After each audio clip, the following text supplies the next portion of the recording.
any other, like, any rapper in the streets or whatever in Shreveport who got the best following, who the, you know what I'm saying, the young generation fuck with, Ratchet, like.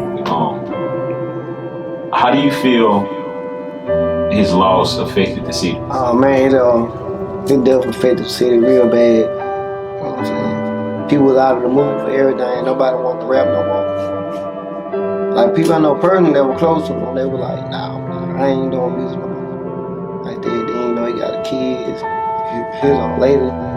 And my kids even used to be affected by losing a rapper, like especially people that they know I don't work with.